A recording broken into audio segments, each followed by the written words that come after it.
देखिए, supreme court ने 2024 के चुनाव से पहले एक बड़ा फैसला सुनाया है कि भारत में चुनाव कराने वाली संस्था इलेक्शन कमीशन ऑफ इंडिया के मुखिया का चुनाव जो है अब वो सरकार अपनी मर्जी से नहीं कर सकती है।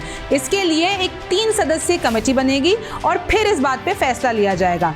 लेकिन सुप्रीम कोर्ट के इस फैसले का 2024 के चुनावों पर कोई असर नहीं पड़ेगा। आखिर ऐसा क्यों और इस फैसले के मायने क्या है, समझ लीजिए रिमझिम के इन 5 पॉइंट्स में। तो पहला है कि आखिर सुप्रीम कोर्ट ने ईसी पर फैसला क्या दिया। अब देखिए, एक तरफ तो मेघालय, त्रिपुरा और नागालैंड के चुनाव के नतीजे आ रहे थे और 2 मार्च को दूसरी तरफ सुप्रीम कोर्ट ने ये फैसला दिया कि अब जो इलेक्शन कमिश्नर्स हैं उनको सरकार डायरेक्ट अपॉइंट नहीं करेगी।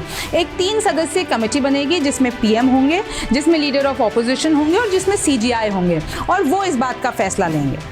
तो देखिए, सुप्रीम कोर्ट ने ये 3 सदस्यीय कमेटी बनाई है और अभी कमेटी मिलकर 3 लोगों को चुनेगी। पहला तो है मुख्य चुनाव आयुक्त यानी चीफ इलेक्शन कमिश्नर और 2 चुनाव आयुक्त यानी इलेक्शन कमिश्नर। तो देखिए, 5 जजों की पीठ ने एक मत होकर ये फैसला लिया ताकि कोई भारत के लोकतंत्र पर सवाल न उठा सके। निर्वाचन आयोग का काम है पूरी ईमानदारी से देश में चुनाव करवाना और इसके मुखिया की नियुक्ति बहुत सोच समझकर की जानी चाहिए।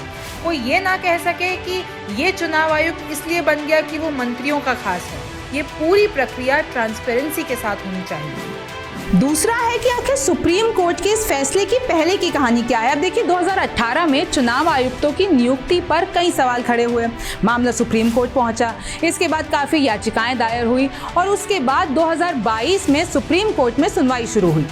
तो देखिए, सुप्रीम कोर्ट की 5 जजों की संविधान पीठ ने 17 नवंबर 2022 को इस मामले की सुनवाई शुरू की, लेकिन अगली सुनवाई से पहले ही 18 नवंबर को अरुण गोयल, जो कि उस वक्त भारी उद्योग मंत्रालय के सचिव थे, उनको वीआरएस मिल गया। वीआरएस मतलब वॉलंटरी रिटायरमेंट स्कीम, मतलब अपने विभाग से तय उम्र से पहले ही उनको रिटायरमेंट मिल गया। अपने विभाग से रिटायर होने के बाद 19 नवंबर को उन्हें पीएम की सिफारिश पर चुनाव आयुक्त बना दिया गया। 23 नवंबर को जब ये बात सुप्रीम कोर्ट के सामने आई तो जज बोले कि सुनवाई के बीच में ये नियुक्ति नहीं होनी चाहिए थी, जबकि ये पद 15 मई 2022 से खाली था। इसके बाद जज ने इस नियुक्ति से जुड़े हुए सारे डॉक्यूमेंट्स की जांच करने को कहा। अटॉर्नी जनरल को कहा कि इस प्रक्रिया की पूरी जानकारी कोर्ट को दी जाए। इसके बाद 2 मार्च को सुप्रीम कोर्ट में फैसला दिया कि अब सरकार नहीं बल्कि नई कमेटी चुनाव आयुक्तों को चुनेगी, पर इस फैसले में अरुण गोयल की नियुक्ति मामले पर कोई आदेश नहीं है।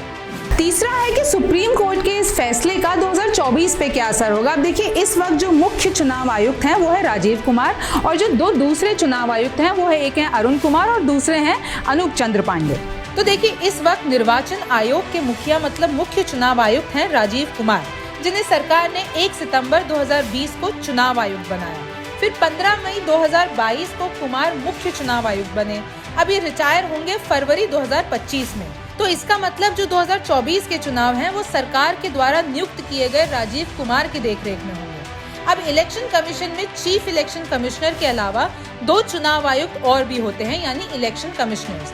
अभी एक चुनाव आयुक्त हैं अरुण कुमार गोयल, जो कि 21 नवंबर 2022 को नियुक्त हुए और ये रिटायर होंगे दिसंबर 2027 तक। दूसरे चुनाव आयुक्त हैं अनूप चंद्र पांडे, जो 9 जून 2021 में नियुक्त हुए और अब वो फरवरी 2024 में रिटायर होंगे। सो बेसिकली 2024 का चुनाव राजीव कुमार, अरुण कुमार गोयल और अनूप चंद्र पांडे ही कराएंगे और अगर फरवरी 2024 के बाद ये तारीख निकलती है तो अनूप चंद्र पांडे की जगह कोई और आ सकता है। चौथा है कि अब तक कैसे चुने गए चुनाव आयुक्त। अब देखिए, इससे पहले, इस फैसले से पहले तक भारत सरकार ही चुनाव आयुक्तों को चुनती थी। संविधान का आर्टिकल 324 कहता है कि सदन के कानून के हिसाब से इलेक्शन कमिश्नर्स को चुना जा सकता है, पर अब तक कोई देश में ऐसा कानून ही नहीं बना है, तो सब कुछ सरकार के हाथों में था।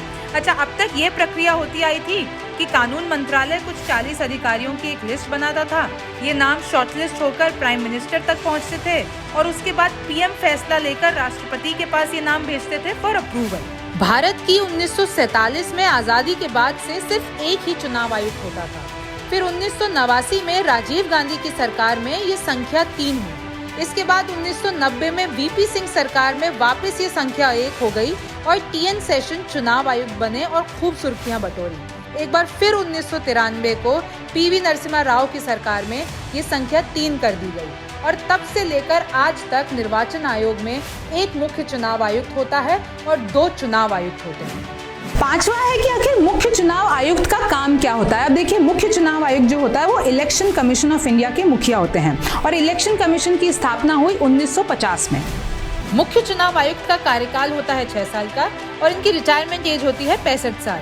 ऐसे ही चुनाव आयुक्तों का भी कार्यकाल होता है 6 साल का, लेकिन इनकी रिटायरमेंट एज होती है 62 साल। मुख्य चुनाव आयुक्त का सम्मान और वेतन चीफ जस्टिस ऑफ इंडिया के बराबर होता है। निर्वाचन आयोग का काम है देश में जिम्मेदारी से चुनाव करवाना, राजनीतिक दलों को अप्रूव करना, दलों को चुनाव चिन्ह देना, लोकसभा, राज्यसभा, राष्ट्रपति, उपराष्ट्रपति के चुनाव करवाना और ये डिसाइड करना कि कौन कौन चुनाव लड़ सकता है।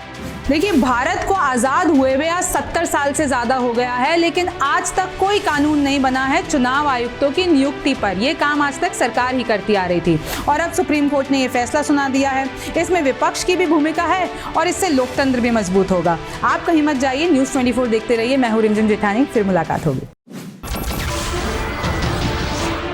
नमस्कार, मैं हूं मानक गुप्ता। अगर आपको हमारा ये वीडियो पसंद आया हो तो इसे लाइक और शेयर जरूर करें और हाँ, हमें सब्सक्राइब और फॉलो करना ना भूलें ताकि आप देश और दुनिया की कोई खबर मिस ना करें। तो जुड़े रहिए हमारे साथ और देखते रहिए न्यूज़ 24।